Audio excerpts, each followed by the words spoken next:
বাংলাদেশের উত্তরাঞ্চল রংপুর এবং বিশেষ করে রংপুরের গাইবান্ধার পলাশবাড়ি এই নামগুলো এখন শুধু একটি উপজেলা বা জেলা হিসেবে সীমাবদ্ধ নেই।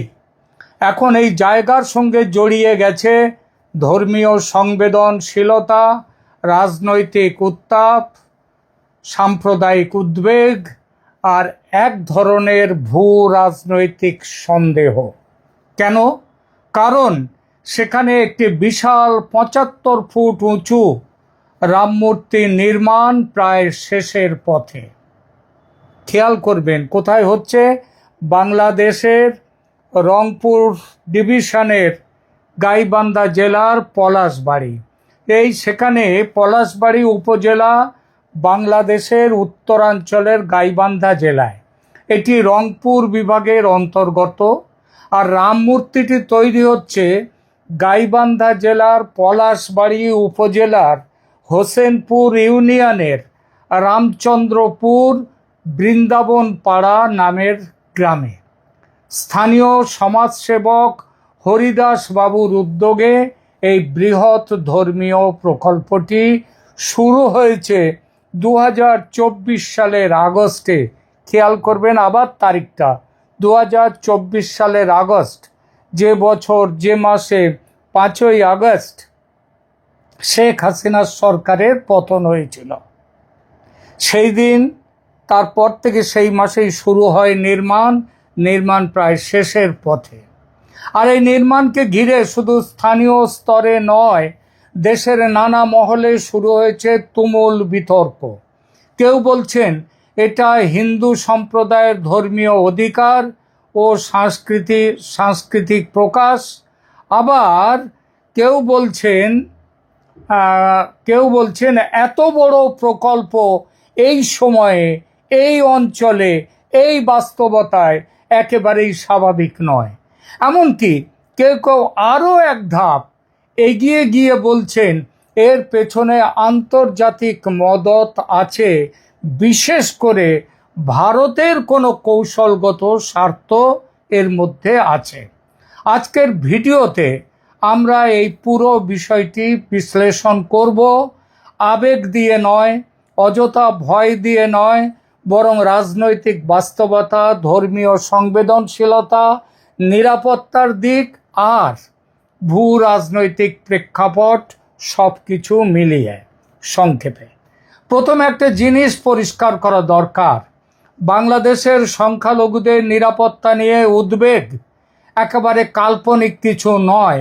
এটা বাংলাদেশের জন্মের পর থেকেই আছে, কিন্তু জন্মের পর থেকে আছে বলেই সে সময়ের ২২% হিন্দু, ১৯৭১-এর ২২% হিন্দু, আজকে সেখানে নেমে এসছে ৮%।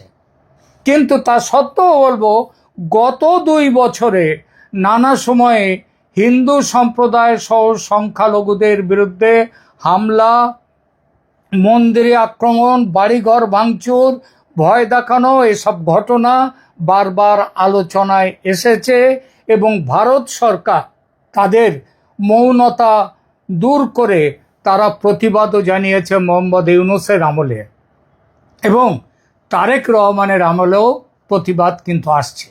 এই ঘটনাগুলোর ফলে সংখ্যালঘুদের মধ্যে অনিশ্চয়তা বেড়েছে, আর সেই অনিশ্চয়তা স্বাভাবিকভাবেই তাদের ধর্মীয় প্রতীক, উপাসনালয় কিংবা বড় কোনো ধর্মীয় নির্মাণ প্রকল্পকে আরও বেশি স্পর্শকাতর করে তোলে।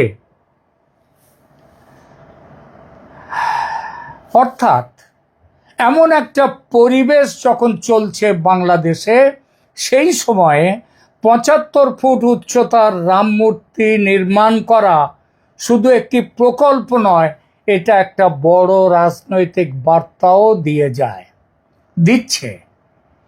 আর রাজনৈতিক বার্তা হলেই তার প্রতিক্রিয়া আসবেই। এখানেই শুরু হয় আসল জটিলতা।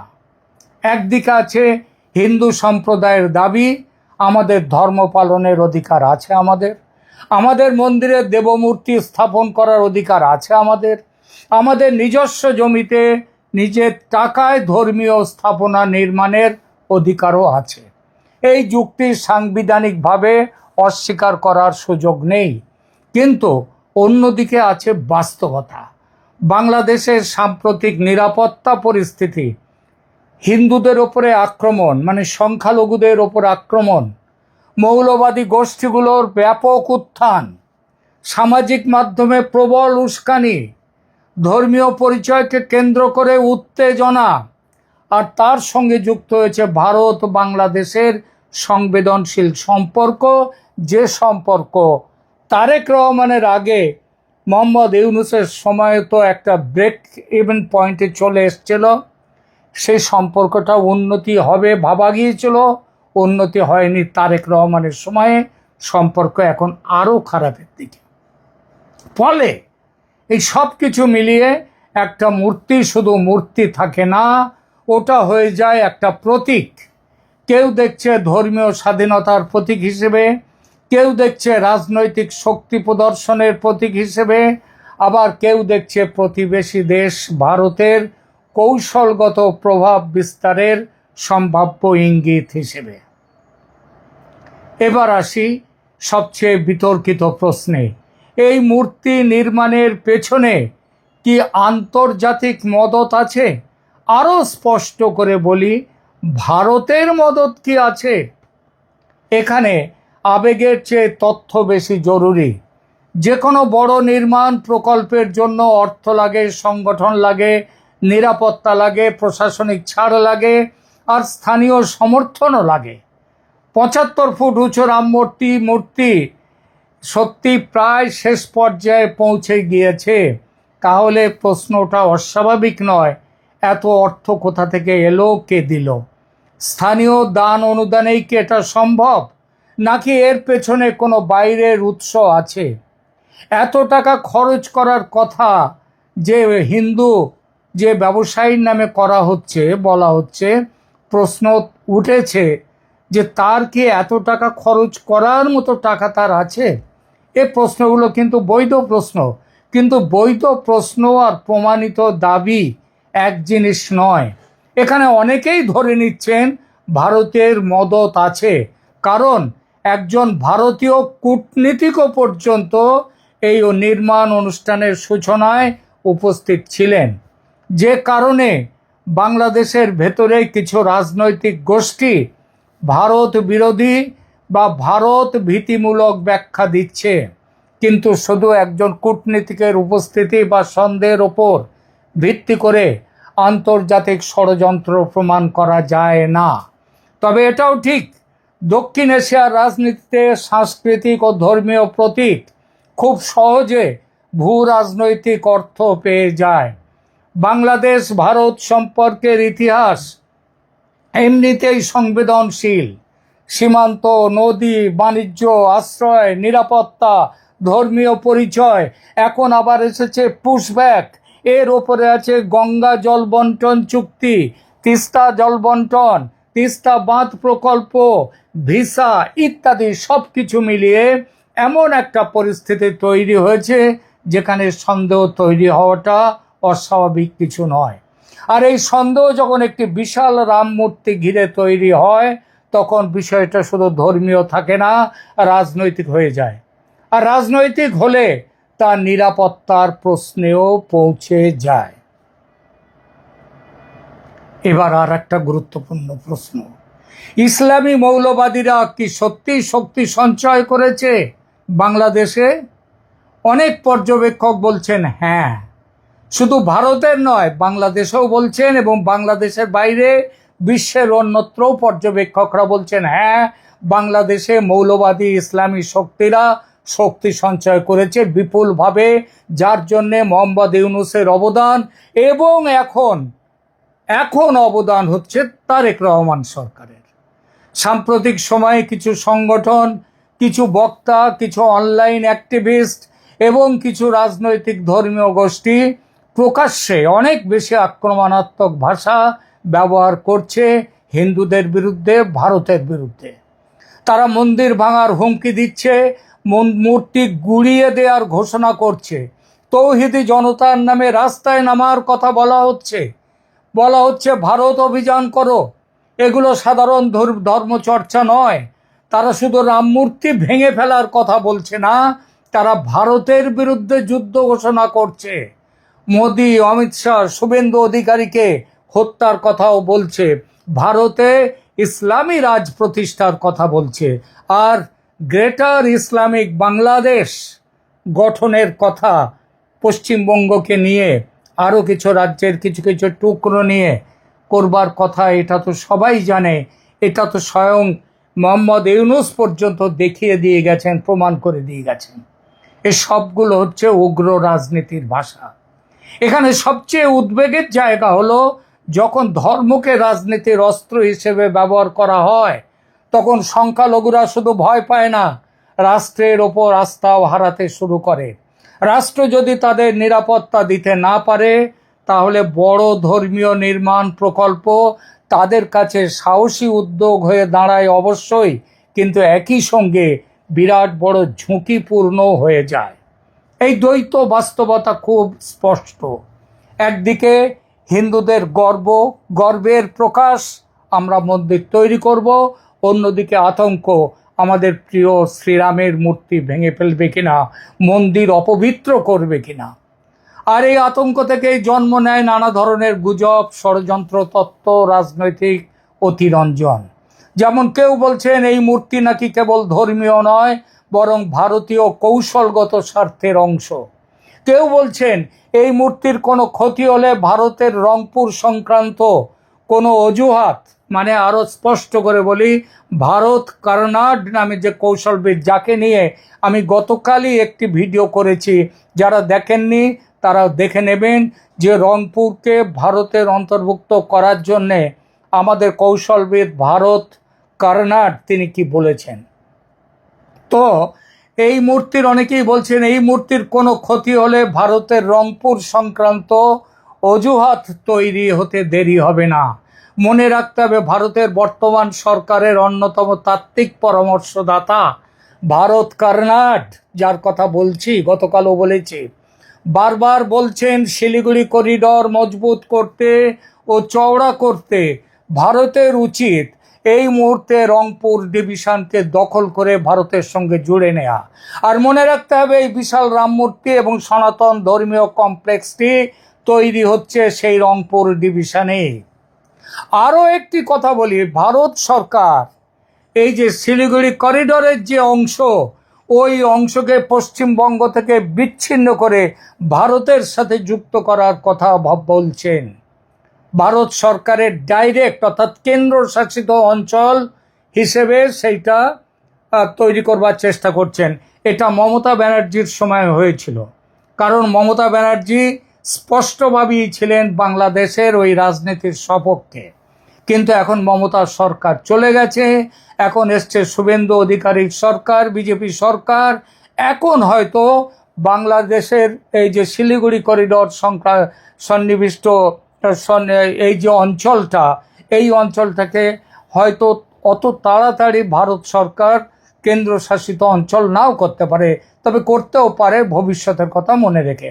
মনে রাখতে হবে, এই বিশাল রাম মূর্তি এবং সনাতন ধর্মীয় কমপ্লেক্সটি তৈরি হচ্ছে এই রংপুর ডিভিশনেই। এখানে রাধাকৃষ্ণের মন্দির ও কালীমাতার মন্দির তৈরি হয়েছে।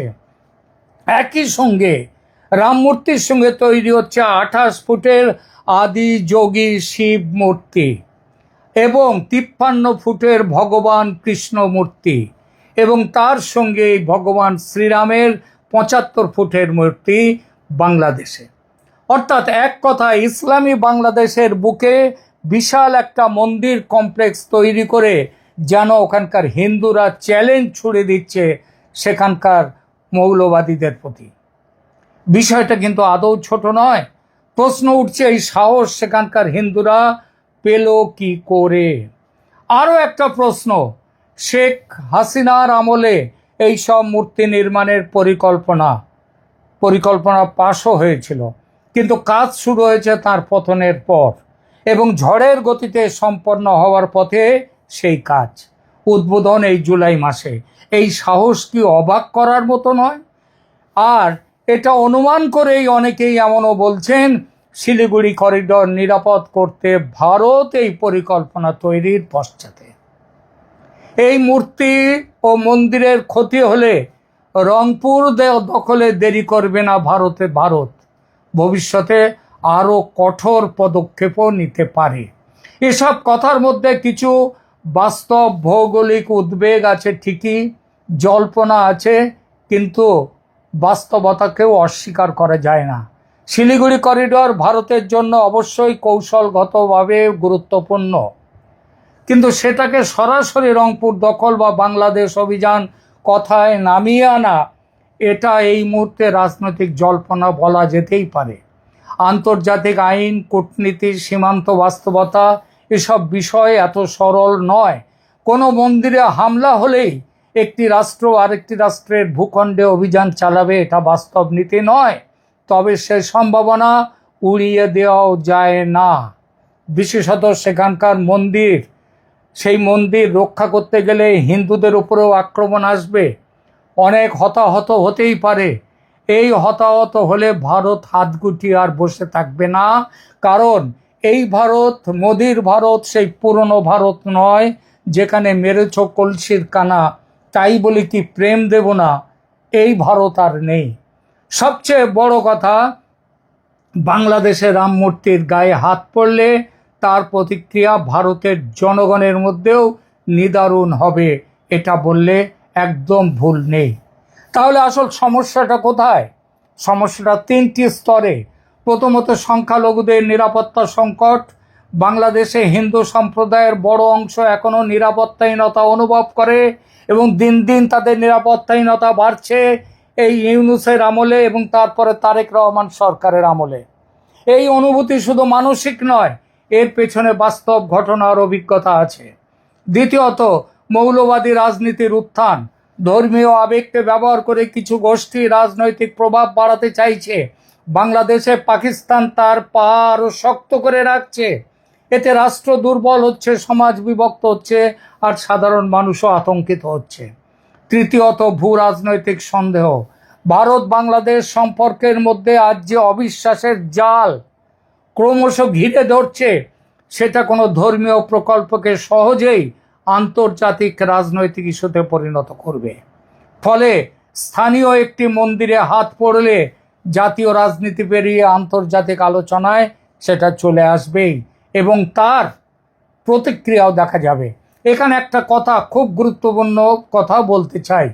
যে কোনো ধর্মীয় স্থাপনা নির্মাণের অধিকার থাকা, এটা হচ্ছে সেখানকার সংখ্যালঘু মানুষের অধিকার, এবং যখন এই অধিকারের অর্থ ইত্যাদি জমি কোত্থেকে আসছে সেসব জেনেই প্রশাসন অনুমতি দিয়েছে, তখন সেই নিয়ে আর কোনো প্রশ্ন করা যায় না বর্তমানে। তবে যেটা জানা যাচ্ছে, দেশের আইন মেনেই এই নির্মাণ হচ্ছে। এই নির্মাণের অনুমতি দিয়েছিল শেখ হাসিনার সরকার। যখন দেশে 560টি বিশালকায় মডেল মসজিদ তৈরি করলেন শেখ হাসিনা, তখন হিন্দুরাও দাবি করেছিল তারা তাদের নিজেদের টাকায় তৈরি করতে চায় বিশাল মূর্তি কমপ্লেক্স, কারণ শেখ হাসিনা বলেছেন এই টাকা সৌদি আরব দিয়েছিল।